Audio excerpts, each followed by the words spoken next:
We are pleased to submit our proposal for the design of the digital Brazilian real as part of the LIFT Challenge. We are a group of international organizations interested in the potential to apply new technologies to national currencies. Sovereign currencies today are made up of both public liabilities and those of regulated private players. We think that the next generation of sovereign currency should continue with this structure, which includes the liabilities of commercial banks and regulated non-banks or fintechs. In our concept of the Regulated Liability Network, or RLN, we go beyond the constraints and contradictions of CBDC proposals that are limited to central bank money. We've taken the best of blockchain and modern event-based architectures to demonstrate a new common platform for the regulated sector. The RLN will interface with wallet solutions that support offline payments. Our initial work last year as part of the Monetary Authority of Singapore Global CBDC Challenge gave us a glimpse of a new kind of regulated financial infrastructure. 24/7, programmable, multi-asset, open to all.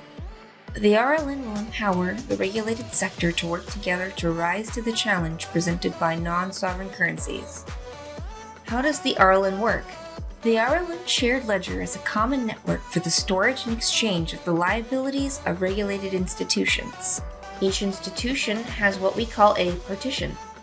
You might think of a partition a bit like an embassy. So, just as the Brazilian embassy in London is under the authority of the Brazilian state, so each partition on the RLN is effectively the territory of the institution that owns it. The core partition is owned by the Central Bank of Brazil. In this section of the RLN, we effectively have CBDC, direct liabilities of the central bank. It is up to the central bank to decide who has access to these liabilities and in what form. So far, this would be a traditional CBDC design, but RLN goes further. In the same RLN network, there is a partition for each regulated private entity, both for banks and regulated non-banks. By joining together publicly issued and privately issued sovereign currency, the whole Brazilian real becomes 24/7, programmable, and potentially multi-asset. On this network, we will show a range of advanced use cases with a group of motivated private sector players. This will include DVP, PVP, IoT, DeFi, and offline payments. It will also include cross-border, domestic, and wholesale demonstrations of the programmable digital Brazilian real.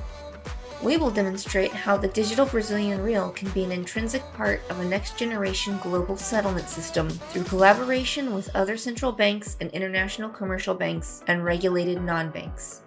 This aspect will show how the digital Brazilian real can be part of the solution to more efficient cross-border payments in line with the important work of the BIS and CPMI in this area. We hope that our participation in the LIFT Challenge will build on the work that we completed for the MAS competition and continues to show that the public sector and private sectors can work together on the next generation of digital sovereign currencies. We strongly believe that the regulated sector should come together around a common solution that preserves the role of sovereign currencies and the rights of nation states to control their own destinies.